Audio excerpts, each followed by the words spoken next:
Chapter 3 the visionary teacher and scientist.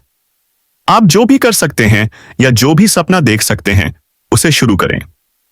साहस में प्रतिभा, शक्ति और जादू होता है। इसे अभी शुरू करें।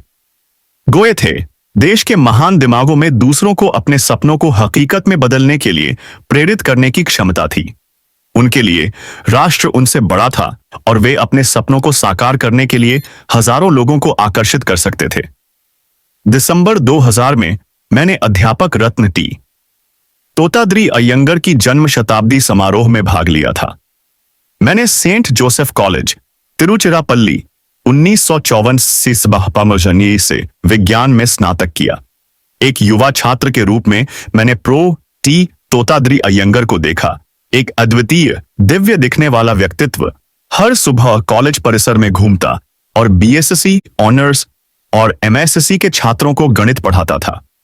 छात्र उन्हें विस्मय से देखते थे, जैसे कोई गुरु को देखता है, और वास्तव में वे गुरु थे। जब वे चलते थे तो चारों ओर ज्ञान फैल जाता था। उस समय कैलकुलस श्रीनिवासन मेरे गणित के शिक्षक थे। वे तोताद्री अयंगर के बारे में गहरे सम्मान के साथ बात करते थे और उनके द्वारा पढ़ाए जाने वाले प्रथम वर्ष बीएससी, ऑनर्स और प्रथम वर्ष बीएससी भौतिकी के लिए एकीकृत कक्षाएं आयोजित करते थे। जब हम बीएससी प्रथम वर्ष में थे तो कैलकुलस श्रीनिवासन सेंट जोसेफ के गणित क्लब के सदस्यों के रूप में शीर्ष 10 छात्रों को चुनते थे, जहां प्रोफेसर तोताद्री अयंगर व्याख्यान श्रृंखला देते थे। 1952 में एक दिन उन्होंने भारत के प्राचीन गणितज्ञों और खगोल शास्त्रियों पर व्याख्यान दिया। उन्होंने करीब 1 घंटे तक भाषण दिया। वह व्याख्यान आज भी मेरे कानों में गूंजता है। मैं आपके साथ कुछ प्राचीन गणितज्ञों के बारे में अपने विचार साझा करना चाहता हूं, जिनकी झलक मैंने तोताद्री अयंगर में अपने तरीके से देखी। आर्यभट्ट, जिनका जन्म 476 ईस्वी में कुसुमपुरा, जिसे अब पटना कहा जाता है, में हुआ था, एक खगोल शास्त्री और गणितज्ञ थे। उन्हें उस समय ज्ञात सभी गणितीय ज्ञान का भंडार माना जाता था। जब उन्होंने आर्यभट्टियम को 2 भागों में लिखा तब उनकी आयु मात्र 23 वर्ष थी। इस ग्रंथ में अंकगणित, बीजगणित और त्रिकोणमिति और निश्चित रूप से खगोल विज्ञान शामिल है। उन्होंने त्रिभुज और वृत्त के क्षेत्रफलों के लिए सूत्र दिए और एक गोले और पिरामिड के आयतन देने का प्रयास किया। वे वृत्त की परिधि और व्यास के अनुपात के रूप में पाई का सन्निकटन देने वाले पहले व्यक्ति थे, जो 3.1416 के मान पर पहुंचे। जश्न मनाने के लिए इस महान खगोल शास्त्री के नाम पर भारत ने 1975 में प्रक्षेपित अपने पहले उपग्रह का नाम आर्यभट्ट रखा। ब्रह्मगुप्त का जन्म 598 ईस्वी में राजस्थान के बिलमाला नामक स्थान पर हुआ था। हर्ष ने 30 वर्ष की आयु में ब्रह्मस्फुट सिद्धांत लिखा। खगोल विज्ञान के कार्य उन्होंने प्रगति और ज्यामिति को कवर किया। उन्होंने इसका अध्ययन भी किया। विभिन्न समीकरणों के अनिर्धारित समीकरणों का हल ज्ञात किया गया। डिग्री के साथ साथ द्विघात समीकरणों के समाधान भी। भास्कराचार्य अपने समय के एक और अद्वितीय बुद्धिजीवी थे। उनका जन्म 1842 में हुआ था। 1114 ईस्वी में विज्जलवाड़ा में, जो अब कर्नाटक की सीमा पर स्थित है, और महाराष्ट्र। उन्होंने प्रसिद्ध सिद्धांत शिरोमणि को 4 अध्यायों में लिखा। खगोल विज्ञान और बीजगणित से संबंधित है और इसे पहली मान्यता प्राप्त माना जाता है। गणितज्ञ जिन्होंने शून्य के आधार पर अवधारणा से मूल्य विकसित किया। आर्यभट्ट की खोज के सम्मान में इसरो ने उपग्रहों की दूसरी श्रृंखला लॉन्च की। इनका नाम भास्कर और 1979 और 1981 रखा गया। भारत के इन 3 गणितज्ञों का कार्य संदर्भ प्रदान करता है। अल्बर्ट आइंस्टीन की यह टिप्पणी कि हम भारतीयों के बहुत आभारी हैं, जिन्होंने हमें सिखाया कि कैसे गिनती, जिसके बिना कोई भी सार्थक वैज्ञानिक खोज नहीं की जा सकती थी। तब मेरे दिमाग में अब तक ज्ञात सभी प्रतिभाओं में सबसे महान व्यक्ति का नाम आता है और स्वीकार किया गया और जो हमारी वर्तमान स्मृति में जीवित हैं। श्रीनिवास रामानुजन केवल 33 वर्ष 1887 से 2020 तक जीवित रहे और उनका कोई बेटा नहीं था। व्यावहारिक औपचारिक शिक्षा या आंदाहास्यशास या जीवन यापन के साधन नहीं, फिर भी उनकी अटूट भावना और अपने विषय के प्रति प्रेम ने उन्हें गणित के क्षेत्र में व्यापक योगदान देने में सक्षम बनाया।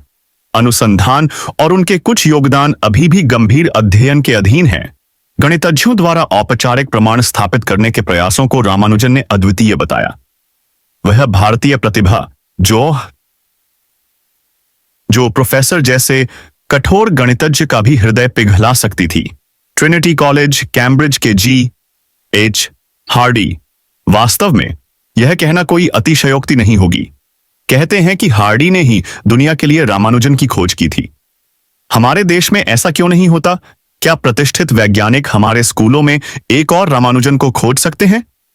अरे मेरे दोस्तों, आप हर क्षेत्र में भेदभाव करने के बजाय एकीकरण और विकास क्यों नहीं करते?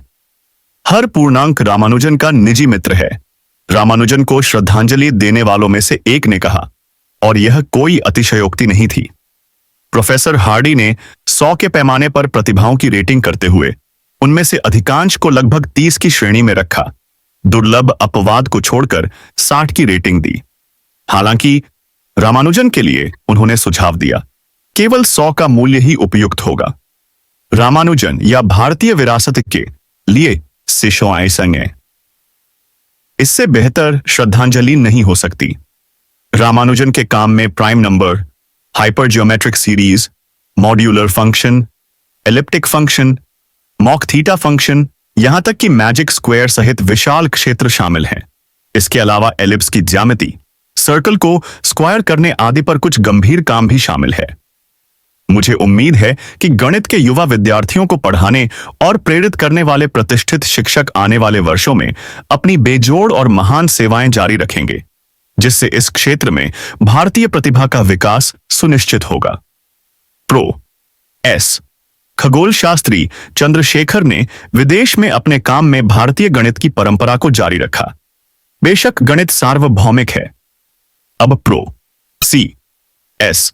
शेषाद्री, प्रो.जे. सौवी Narlikar, professor M.S. Narasimhan, professor S.R.S. Varadhan, prof. Raghunathan, professor Narendra Karmakar और प्रोफेसर अशोक सेन जैसे अन्य लोगों के प्रयासों से यह परंपरा और आगे बढ़ेगी। Sir C.V. रमन ने अपना करियर कलकत्ता के महालेखाकार कार्यालय से शुरू किया, लेकिन उनके अंदर का वैज्ञानिक उन्हें आराम नहीं करने देता था और वे हमेशा अपनी रुचि की कुछ समस्याओं के उत्तर खोजने में लगे रहते थे। सौभाग्य से उन्हें महान शिक्षाविद आशुतोष मुखर्जी का समर्थन प्राप्त था, जिन्होंने सर C.V. रमन को अपना शोध जारी रखने के लिए प्रोत्साहित किया। यह उल्लेखनीय है कि रमन प्रभाव, जिसकी खोज के लिए उन्हें नोबेल पुरस्कार मिला, वह बहुत बड़ी लागत से स्थापित किसी भव्य प्रतिष्ठान से नहीं निकला था। मेरा मानना है कि दुनिया को भारतीय मस्तिष्क की उत्कृष्टता दिखाने की ललक सर C.V. रमन के लिए एक प्रमुख प्रेरक कारक रही होगी।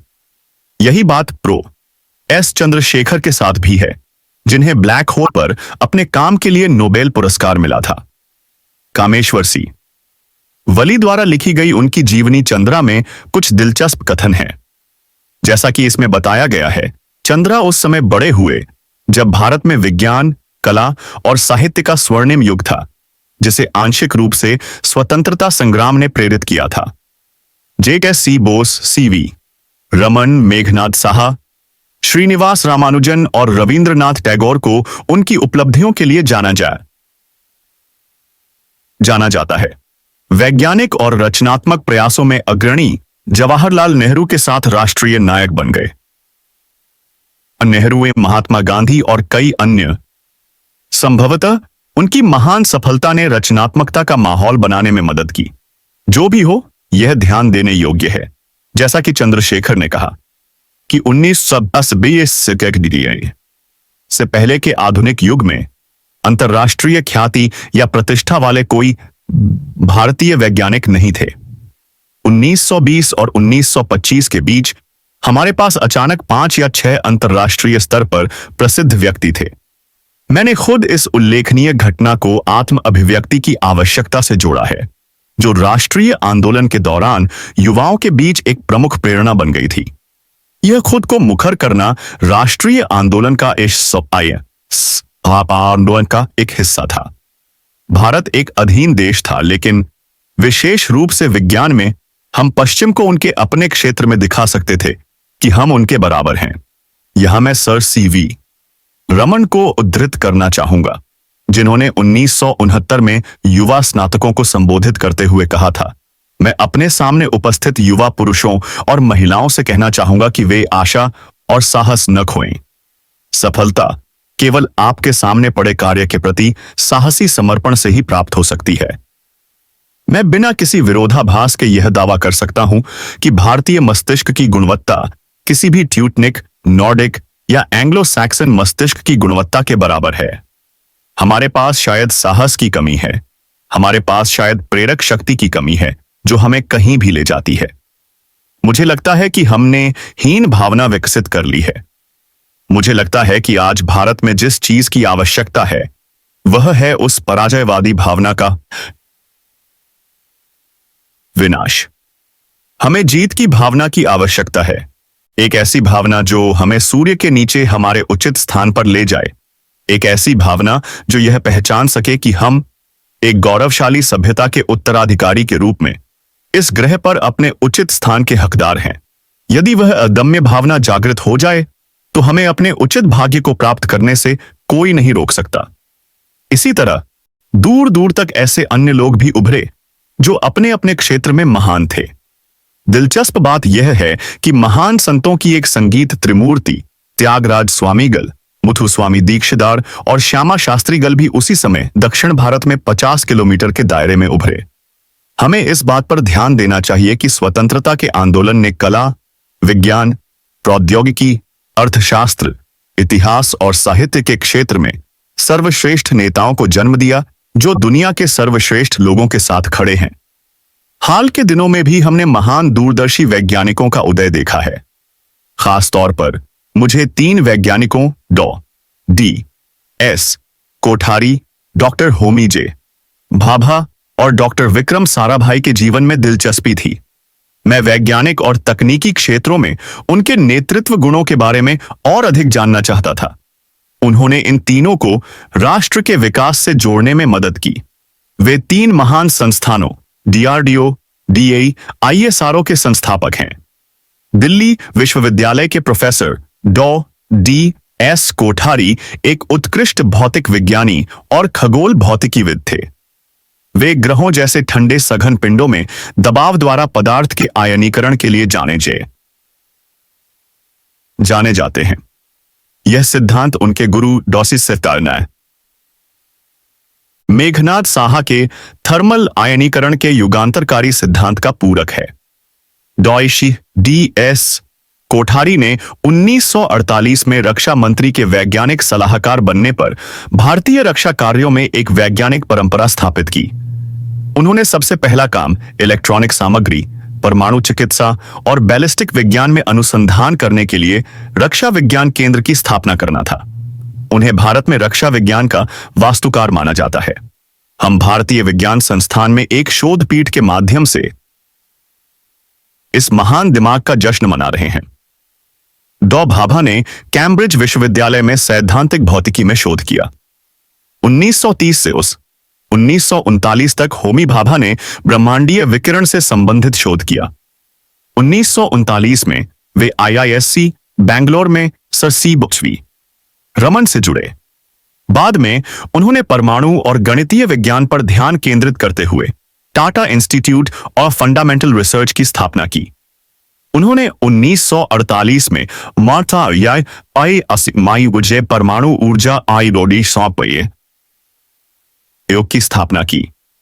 उनकी दूरदृष्टि ने परमाणु विज्ञान और प्रौद्योगिकी के क्षेत्र में कई केंद्रों की स्थापना की, जैसे कि परमाणु ऊर्जा का उत्पादन या परमाणु चिकित्सा में अनुसंधान के लिए। इन विज्ञान संस्थानों ने परमाणु विज्ञान को महत्वपूर्ण घटक के रूप में रखते हुए आगे के तकनीकी केंद्रों का निर्माण किया। तीनों में सबसे कम उम्र के डॉ साराभाई ने सर सी.एस.वी. रमन के साथ प्रायोगिक ब्रह्मांडीय किरणों पर काम किया था। उन्होंने अंतरिक्ष अनुसंधान को केंद्र में रखते हुए अहमदाबाद में भौतिक अनुसंधान प्रयोगशाला की स्थापना की। 1963 में Thumba equatorial rocket launching station TRLS ने वायुमंडलीय अनुसंधान के लिए साउंडिंग रॉकेट लॉन्च करना शुरू किया।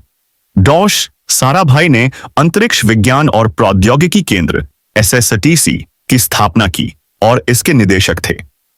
उनकी दूरदृष्टि ने इसरो की स्थापना की, जिसके सहयोगी केंद्र लॉन्च वाहनों, उपग्रहों, मिशन प्रबंधन और अनुप्रयोगों के विकास के लिए जिम्मेदार थे। इन तीनों भारतीय वैज्ञानिकों ने, जो सभी भौतिक विज्ञानी थे, भौतिकी अनुसंधान संस्थान शुरू किए, जो रक्षा प्रौद्योगिकी, परमाणु प्रौद्योगिकी और अंतरिक्ष प्रौद्योगिकी में विकसित हुए, जो अब देश भर में फैले केंद्रों में 20,000 वैज्ञानिकों को रोजगार देते हैं। एक बात जो मैंने नोट की वह यह थी कि तीनों ने राजनीतिक नेतृत्व को यह समझाने के महत्व को समझा कि विज्ञान देश के लिए क्या कर सकता है। यह जरूरी है कि लोगों को तत्काल लाभ पहुंचाने वाली तकनीकों को सिस्टम द्वारा लागू किया जाए, चाहे सत्ता में कोई भी पार्टी क्यों न हो। इन वैज्ञानिकों द्वारा दिया गया एक और महत्वपूर्ण संदेश यह है कि प्रौद्योगिकी के विकास और विज्ञान में नए नेताओं को विकसित करने के लिए बुनियादी विज्ञान महत्वपूर्ण है। आइए हम उनसे नेतृत्व के सिद्ध गुणों को सीखें, ताकि विज्ञान और प्रौद्योगिकी को एकीकृत तरीके से महत्व दिया जा सके। 1962 में डॉ साराभाई और डॉक्टर भाभा भूमध्य रेखीय क्षेत्र में अंतरिक्ष अनुसंधान स्टेशन स्थापित करने के लिए एक जगह की तलाश कर रहे थे।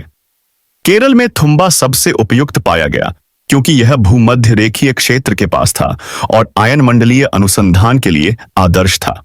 हालांकि इस इलाके में हजारों मछुआरे रहते थे, जो वहां के गांवों में रहते थे। यहां सेंट मैरी मैगडलीन चर्च नामक एक सुंदर चर्च और बिशप हाउस भी था। इस तरह थे भूमि अधिग्रहण आगे नहीं बढ़ पाया। डॉ साराभाई ने शनिवार को बिशप महामहिम रेव डॉक्टर पीटर बर्नार्ड परेरा से मुलाकात की और संपत्ति के हस्तांतरण का अनुरोध किया। बिशप ने मुस्कुराते हुए उन्हें अगले दिन मिलने के लिए कहा। रविवार की सुबह की सेवा में बिशप ने मंडली से कहा, मेरे बच्चों, मेरे साथ एक प्रसिद्ध वैज्ञानिक हैं जो हमारे चर्च और जिस स्थान पर मैं रहता हूं उसे अंतरिक्ष विज्ञान और अनुसंधान के काम के लिए चाहते हैं। विज्ञान सत्य की खोज करता है जो मानव जीवन को समृद्ध बनाता है। धर्म का उच्च स्तर आध्यात्मिकता है। आध्यात्मिक उपदेशक मानव मन को शांति प्रदान करने के लिए सर्वशक्तिमान की मदद चाहते हैं। संक्षेप में, विक्रम जो कर रहा है और मैं जो कर रहा हूं वह एक ही है। दोनों, विज्ञान और आध्यात्म, मानव समृद्धि के लिए सर्वशक्तिमान का आशीर्वाद चाहते हैं, मन और शरीर। बच्चों, क्या हम उन्हें वैज्ञानिक दृष्टिकोण से ईश्वर का निवास दे सकते हैं? मिशन? कुछ देर तक मौन रहा। तत्पश्चात हृदय से आमीन कहा गया, जिससे पूरा चर्च गूंज उठा। 1963 से 1971 तक तक डॉ साराभाई के साथ काम करना वास्तव में एक महान अनुभव था। एक युवा इंजीनियर के रूप में समग्र प्रौद्योगिकी विस्फोटक के कार्यों में लगे हुए तिरुवनंतपुरम अंतरिक्ष केंद्र में सिस्टम और रॉकेट इंजीनियरिंग सिस्टम, मुझे उनके नेतृत्व से बहुत ऊर्जा मिली। हालांकि राष्ट्र संकट में था, तकनीकी शैशवावस्था में, डॉक्टर साराभाई अपना स्वयं का उपग्रह विकसित करने का सपना देख रहे थे। प्रक्षेपण यान, इनका उपयोग भारतीय धरती से रिमोट सेंसिंग प्रक्षेपण के लिए किया जाएगा। सूर्य समकालिक कक्षा में उपग्रह और संचार उपग्रह, भू समकालिक कक्षा। आज उनका सपना लगभग साकार हो गया है, क्योंकि इस प्रक्षेपण के साथ ही जियोसिंक्रोनस लॉन्च व्हीकल GSLV का भी संचालन इसरो ने शुरू कर दिया है। IRS और इनसैट प्रणालियों का उपयोग किया जाएगा, जिससे अंतरिक्ष का लाभ आम आदमी तक पहुंचेगा। अंतरिक्ष कार्यक्रमों के लिए डॉ साराभाई के दृष्टिकोण के संबंध में मैं एक अनुभव आपके साथ साझा करना चाहूंगा। मैंने इस प्रकरण के बारे में विंग्स ऑन ऑफ फायर में संक्षेप में लिखा था। भारत के पहले उपग्रह प्रक्षेपण यान SLV-3 की डिजाइन परियोजना विक्रम साराभाई अंतरिक्ष केंद्र VSSC में ली गई थी। रॉकेट, हीट शील्ड और मार्गदर्शन प्रणाली के प्रत्येक चरण का डिजाइन चयनित परियोजना नेताओं को दिया गया था। मुझे SLV-3 के चौथे चरण यानी ऊपरी चरण के रॉकेट का डिजाइन प्रोजेक्ट दिया गया था जो रोहिणी को कक्षा में स्थापित करने के लिए अंतिम वेग देगा। इस चौथे चरण में एक उन्नत मिश्रित सामग्री का उपयोग किया गया है जो न्यूनतम वजन के साथ उच्च शक्ति प्रदान करती है। इसमें उच्च ऊर्जा वाले ठोस प्रणोदक का अधिकतम भार भी है। जब हम 1970 में इस ऊपरी चरण का डिजाइन विकसित कर रहे थे, मुझे अहमदाबाद से डॉ. साराभाई का फोन आया जिसमें उन्होंने कहा कि जब प्रस्तुति समाप्त हुई तो हमें पता चला कि SLV-3 के चौथे चरण को भी फ्रांसीसी डायमंड P4 प्रक्षेपण यान के ऊपरी चरण के रूप में माना जा रहा था। CNIS को एक अपोजी रॉकेट मोटर की आवश्यकता थी जो प्रणोदक भार से लगभग दुगनी हो और उस चरण का आकार भी जो हमने डिजाइन किया था। फिर उसी बैठक में यह निर्णय लिया गया कि चौथे चरण को डायमंड P4 और SLV-3 दोनों के लिए उपयुक्त बनाने के लिए पुनर्संयोजित किया जाना चाहिए। मैं इस प्रकरण का उल्लेख इसलिए कर रहा हूं क्योंकि जिस समय यह निर्णय लिया गया था हम स्वयं डिजाइन चरण में थे। डॉक्टर साराभाई का भारतीय वैज्ञानिक समुदाय पर इतना भरोसा था। इस चरण पर विकास कार्य SLV-3 के अन्य चरणों से पहले शुरू हुआ। इस तरह हमारी प्रेरणा को बढ़ावा मिलने के साथ ही काम पूरे जोरों पर चला। दोनों टीमों के बीच कई समीक्षाएं हुईं और चौथा चरण ड्राइंग बोर्ड से विकसित होने के चरण में पहुंच गया। दुर्भाग्य से 1971 में डॉक्टर साराभाई का निधन हो गया और उसी समय फ्रांस सरकार ने डायमंड परियोजना को रद्द कर दिया। P4 कार्यक्रम। जब चौथा चरण विकसित हो गया और परीक्षणों की एक श्रृंखला चल रही थी तो एक नई आवश्यकता सामने आई। भारत द्वारा एक छोटा संचार उपग्रह बनाने के रूप में जिसे यूरोपीय एरियन प्रक्षेपण यान द्वारा प्रक्षेपित किया जाना था। Apple Ariane passenger payload experiment संचार उपग्रह के लिए SLV-3 चौथा चरण एकदम सही साबित हुआ और इसे 1981 में कोरू, फ्रेंच गुयाना से एरियन लॉन्च के पेलोड में शामिल किया गया। डॉ. विक्रम साराभाई द्वारा 1970 में बोया गया सपना वास्तव में तब साकार हुआ जब एप्पल को भूस्थिर कक्षा में स्थापित किया गया और उसने हमारे पृथ्वी स्टेशनों के साथ संचार करना शुरू कर दिया। एप्पल की सफलता ने साबित कर दिया कि प्रतिबद्ध वैज्ञानिक समर्थन के साथ एक विजन अपने लक्ष्य को प्राप्त कर सकता है। यह उपलब्धि देश के रॉकेट प्रौद्योगिकीविदों के लिए इस आज दिसीपिसन अब्दुल से कि ये एक शानदार प्रोत्साहन के रूप में आई। दूरदर्शी भले ही आज हमारे बीच न हो, लेकिन उनका सपना साकार हो गया। डॉ. साराभाई के सपने को प्रोफेसर सतीश धवन ने हकीकत में बदला। 1962 में इसरो की कमान संभालने के बाद प्रोफेसर धवन ने इसरो को अंतरिक्ष के क्षेत्र में स्थापित किया और उसका विकास किया। उनके काम की बदौलत कई महत्वपूर्ण उपलब्धियां हासिल हुईं और कई रिमोट सेंसिंग और संचार उपग्रहों से लाभ मिला। पोलर सैटेलाइट लॉन्च व्हीकल ने भारत और अन्य देशों के लिए कई उपग्रहों को लॉन्च करने की उपलब्धि हासिल की। उन्हें एक ही मिशन में अलग अलग कक्षाओं में स्थापित किया।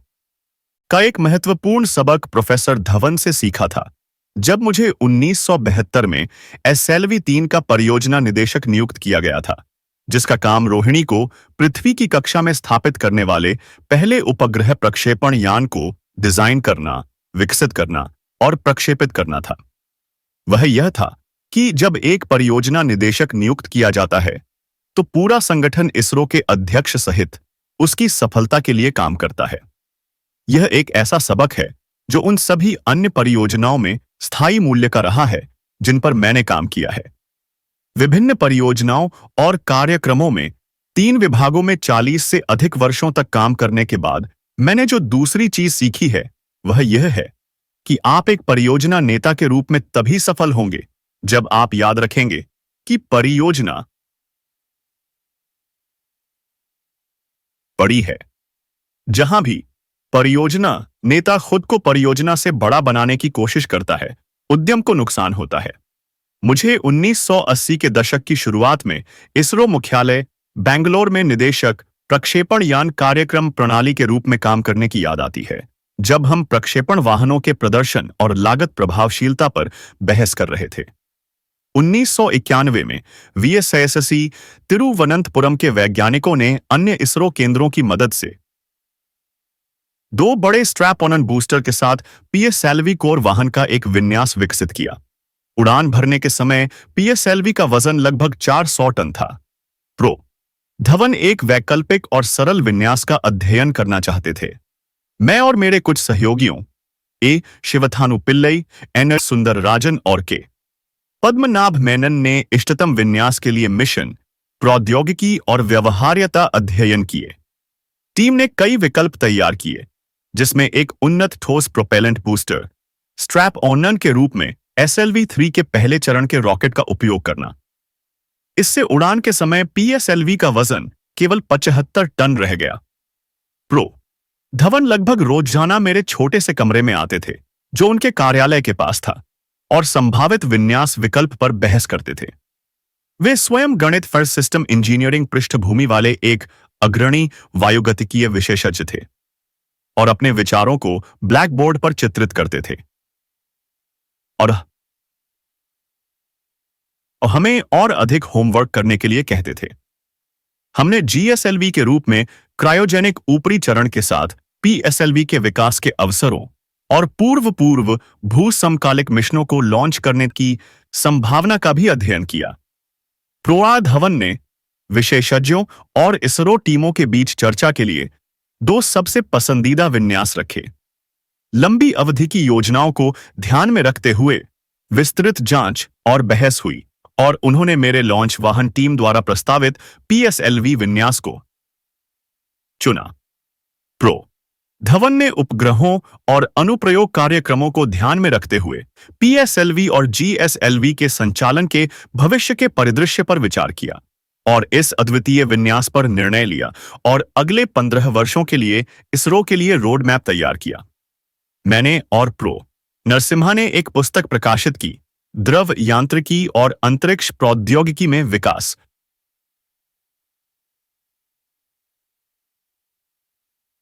जिसमें प्रो धवन का हस्तलिखित 15 वर्षीय अंतरिक्ष विवरण शामिल है।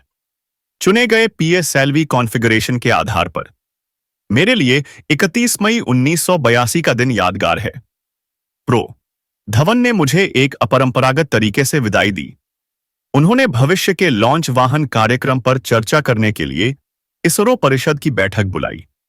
मैंने इसरो केंद्रों के मुझसे उम्मीद है कि चिकित्सा उपचार न केवल शरीर बल्कि मन को भी ठीक करने पर अधिक जोर देना शुरू कर देगा। माउंट आबू में ब्रह्मा कुमारी आध्यात्मिक अकादमी की मेरी पिछली यात्रा के दौरान बहन उषा ने मुझे हाल ही में शामिल हुई 30 ब्रह्मा कुमारियों के साथ समूह चर्चा में बातचीत करने का काम दिया था। उनके चेहरे पर उत्साह देखकर बहुत खुशी हुई। रात्रि भोज के बाद जब मैंने उनसे उनके जीवन के उद्देश्य के बारे में पूछा, तो उनका एकमत जवाब था, आध्यात्मिक प्रयास के माध्यम से लोगों की सेवा करना। डॉक्टर सेल्वा मूर्ति और मैं 1000 साल पहले अवायार द्वारा रचित एक तमिल कविता पढ़कर भावुक हो गए, जिसका अनुवाद इस प्रकार है। मनुष्य के रूप में जन्म लेना दुर्लभ है, बिना किसी विकृति के जन्म लेना और भी दुर्लभ है। भले ही आप बिना किसी विकृति के पैदा हुए हों, ज्ञान और शिक्षा प्राप्त करना दुर्लभ है। भले ही कोई ज्ञान और शिक्षा प्राप्त कर सके, फिर भी प्रसाद और तप करना दुर्लभ है। लेकिन जो प्रसाद और तप करता है, उसके स्वागत के लिए स्वर्ग के द्वार खुल जाते हैं। फिर मैंने ब्रह्मा कुमारियों को बताया कि कैसे थुम्बा के बिशप ने अंतरिक्ष अनुसंधान स्टेशन की स्थापना के लिए चर्च की भूमि को हस्तांतरित करने की अनुमति दी, जैसा कि इस पुस्तक के अध्याय 3 में दिया गया है। इस कहानी से क्या निष्कर्ष निकाला जा सकता है? मैंने उनसे पूछा। ब्रह्मा कुमारियों ने जवाब दिया कि हमारी सभ्यता समृद्ध है, जो आगे की सोच, सद्भाव और बेहतर समझ की ओर ले जाती है। इतने महान राष्ट्र और लोगों के होते हुए भी सांप्रदायिक झड़पें क्यों होती हैं? मुझे लगता है कि जब किसी राष्ट्र के पास कोई दूरदृष्टि नहीं होती है, तो छोटे दिमाग उसके मामलों को अपने हाथ में ले लेते हैं। लाभ उठाने के लिए विज्ञान और अध्यात्म का एकीकरण आवश्यक होगा। विज्ञान और प्रौद्योगिकी का मानव जाति को ज्ञान देने के लिए श्री अरबिंदो ने 1911 में गीत में लिखा था, एक समय आएगा जब भारतीय मन अंधकार को दूर कर देगा। जो कुछ उस पर आ पड़ा है वह दूसरे और तीसरे हाथ से सोचना या राय रखना बंद कर देता है और अर्थ के बारे में पूरी स्वतंत्रता के साथ न्याय करने, पूछताछ करने के अपने अधिकार पर पुनः जोर देता है। अपनी संस्कृति और परंपरा का सम्मान करें। यह वह भविष्य है जिसके लिए हमें काम करना होगा ताकि हम गरीबी की बेड़ियों को तोड़ सकें। मैंने जिन भी जगहों का दौरा किया उन सभी जगहों पर एक ही संदेश था, आपके भीतर एक उच्चतर आत्मा है जो भौतिक दुनिया की सीमाओं से परे है। मैंने अपने पिता में इस उच्चतर आत्मा की उपस्थिति महसूस की। मैंने वर्षों से सीखा है कि परिस्थितियों के बावजूद अपना संतुलन बनाए रखना चाहिए। मैंने हारे बिना असफलताओं और निराशाओं का सामना किया है। मैं अपना बाकी जीवन खुद के साथ और दूसरों के साथ शांति से जीना चाहता हूं। मैं दूसरों के साथ झगड़ों में नहीं पड़ना चाहता। यह व्यक्ति के सामने चुनौती है क्योंकि वह अपनी अपनी सीमाओं से तिरछे आगे बढ़ने का प्रयास करता है। इस बिंदु पर मुझे पवित्र कुरान से एक सूरा याद आता है। ए पैगंबर, आप उन लोगों को घोषणा करते हैं जो आपके उपदेश को स्वीकार नहीं करते हैं, जिसकी आप पूजा करते हैं। मैं उसकी पूजा नहीं करता, और जिसकी मैं पूजा करता हूं तुम उसकी पूजा नहीं करते। तुम्हारे कर्मों का फल तुम्हारा है, मेरे कर्मों का फल मेरा है। हम जो हैं, जिस पर हम विश्वास करते हैं, वह सिर्फ हमारा है। एक बार जब हम उस ज्ञान पर भरोसा कर लेते हैं जिसने हमें बनाया है, तो हम एक ऐसा विश्वास विकसित कर सकते हैं जो हमें हमारे जीवन भर बनाए रखता है। भारतीय उच्चतर आत्म की अवधारणा से अच्छी तरह वाकिफ हैं, या शायद सर्वोच्च आत्म बेहतर शब्द है। पीढ़ियों से हमारे पूर्वज इसी अवधारणा के अनुसार अपना जीवन जीते रहे। लेकिन आज के कई लोगों के लिए, जो शायद भौतिक दुनिया में बहुत गहराई से निहित हैं, यह विचार ऊंचा और आध्यात्मिक लगता है। मेरे लिए यह मेरे जीवन जीने के तरीके की आधारशिला रही है, रहना। एक बार जब मैं बैंगलोर के लिए निकल रहा था, मैंने अपने एक दोस्त से बात की और उसे बताया कि मैं युवाओं से बात करने जा रहा हूं और क्या उसके पास कोई सुझाव है। उसने कोई सुझाव तो नहीं दिया, लेकिन मुझे ज्ञान की ये बातें बताईं। जब बोलो तो सच बोलो, जब वादा करो तो पूरा करो, अपना भरोसा निभाओ, अपने हाथों को मारने से रोको और जो कुछ अवैध और बुरा है उसे लेने से रोको। कौन से कार्य सबसे उत्तम है? किसी मनुष्य के हृदय को प्रसन्न करना, भूखे को भोजन कराना, दुखियों की सहायता करना, दुखी लोगों का दुख कम करना और दूसरों की गलतियों को दूर करना। घायल। ईश्वर की सभी रचनाएं उसका परिवार हैं और वह ईश्वर का सबसे प्रिय व्यक्ति है जो ईश्वर की रचनाओं के लिए सबसे अधिक भलाई करने का प्रयास करता है।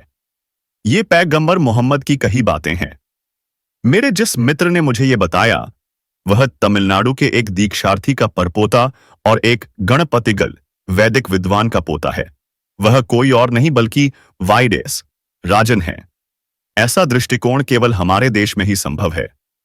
हमें ऋग्वेद का यह कथन याद रखना चाहिए, आनो भद्रः क्रतवो येन्तु विश्वतः, अर्थात हर ओर से अच्छे विचार हमारे पास आएं। मुझे अपने परिवार में घटी एक घटना याद आती है। मेरे दादा और परदादा को रामेश्वरम में अंबालाकर कुलीन नेता कहा जाता था। इस द्वीप को उस स्थान के रूप में जाना जाता है जहां भगवान राम ने रावण के विरुद्ध अपना अभियान शुरू किया था। यह द्वीप इस अवसर पर सीता उनकी दिव्य प्रतिरूप के साथ उनके विवाह का आयोजन करके इस अवसर का जश्न मनाता है। मेरे परदादा इस अवसर के लिए एक तैरता हुआ मंच प्रदान करते थे जहां रामर तीर्थम नामक पवित्र तालाब के माध्यम से सुसज्जित विग्रह को ले जाया जाता था। तालाब बहुत गहरा है। भगवान राम के सुंदर स्वर्ण आभूषणों से सजे विग्रह के साथ तैरते हुए मंच को तालाब के केंद्र में एक छोटे मंडप के चारों ओर ले जाया जाता है। तब और अब पूरा रामेश्वरम इस अवसर के लिए इकट्ठा होता है। एक साल मेरे परदादा इस घटना को देख रहे थे, तभी एक दुर्घटना घटी। विग्रह नीचे गिर गया और डूब गया। बिना किसी हिचकिचाहट या संकेत के उन्होंने टैंक में छलांग लगा दी और पूरे शहर को देखते हुए विग्रह को वापस ले आए। मंदिर के पुजारियों ने हमारे परिवार के लिए मुथल मर्याथाई पहला सम्मान स्थापित किया। विग्रह के ठीक होने और हमारे परिवार पर भगवान की कृपा बरसाने के लिए सर्वशक्तिमान को धन्यवाद देने के लिए रामेश्वरम मस्जिद में एक विशेष प्रार्थना की गई। मैं हमेशा से इस घटना को मानवीय भाईचारे और सद्भाव का एक ज्वलंत उदाहरण मानता आया हूं, जो आज के संदर्भ में विशेष रूप से महत्वपूर्ण है। क्या हम में से प्रत्येक व्यक्ति जहां भी हो ऐसे भाईचारे को बढ़ावा देने में मदद नहीं कर सकता? 15 अगस्त 1947 को मेरे हाई स्कूल के शिक्षक रेव यादुरई सोलोमन मुझे पंडित जवाहरलाल नेहरू का आधी रात का स्वतंत्रता भाषण सुनने के लिए ले गए। हम सभी यह सुनकर भावुक हो गए कि उन्होंने कहा कि हम स्वतंत्र हो गए हैं। अगले दिन के समाचार पत्रों में बैनर हेडलाइन ने इस महत्वपूर्ण घटना की घोषणा की, लेकिन तमिल समाचार पत्र में पंडित जी के भाषण की रिपोर्ट के साथ साथ मैंने एक और समाचार पढ़ा, जो मेरी याददाश्त में बसा हुआ है। यह इस बारे में था कि महात्मा गांधी कैसे थे। दंगा प्रभावितों के दर्द को कम करने के लिए नोआखली में नंगे पैर चलना, वहां के परिवारों को, आमतौर पर राष्ट्रपिता के रूप में महात्मा गांधी को, लाल किले की प्राचीर पर राष्ट्रीय ध्वज फहराने वाला पहला व्यक्ति था। इसके बजाय वह नोआखली में थे। ऐसी थी महात्मा की महानता और कैसी थी उनकी महानता। एक स्कूली बच्चे के मन पर इसका कितना गहरा प्रभाव पड़ा। युवा पीढ़ी की नब्ज को पहचानकर तथा युवाओं की बुद्धि से लैस होकर बड़ों, मैंने प्रौद्योगिकी परियोजनाओं के साथ अपने स्वयं के अनुभवों के बारे में गहराई से सोचा, जहां लोग उन समस्याओं पर काम करते थे जो नई थीं और जिनके लिए प्रयास की आवश्यकता थी, अभूतपूर्व थे। वास्तव में क्या चीज किसी को मुश्किलों का सामना करने में सफल बनाती है? हमने सपने देखने और उन्हें पूरा करने के महत्व के बारे में बात की है। प्रतिबद्धता, कड़ी मेहनत और दृढ़ निश्चय के साथ आगे बढ़ने की आध्यात्मिक शक्ति, कठिनाइयां और असफलताएं। क्या सृष्टि के चक्र में कुछ कमी है? सारांश: हमारा आध्यात्मिक ज्ञान हमारी ताकत रहा है। हम एक राष्ट्र के रूप में जीवित रहे। आक्रमणकारियों के हमलों और उपनिवेशवाद के स्तब्धकारी प्रभावों से भी हम गुजरे हैं। हमने अपने समाज में दरारों और विभाजनों के साथ तालमेल बिठाना सीखा है, लेकिन इस प्रक्रिया में सभी समायोजन के बाद हमने अपने लक्ष्य और अपेक्षाएं भी कम कर लीं। हमें पुनः प्राप्त करना होगा। हमें अपने व्यापक दृष्टिकोण को अपनाना चाहिए तथा अपने जीवन को समृद्ध बनाने के लिए अपनी विरासत और ज्ञान का उपयोग करना चाहिए। यह तथ्य कि हम तकनीकी रूप से आगे बढ़ रहे हैं, आध्यात्मिक प्रगति को बाधित नहीं करता है। विकास: हमें विकास का अपना मॉडल विकसित करने की आवश्यकता है, जो कि हमारी अंतर्निहित ताकतें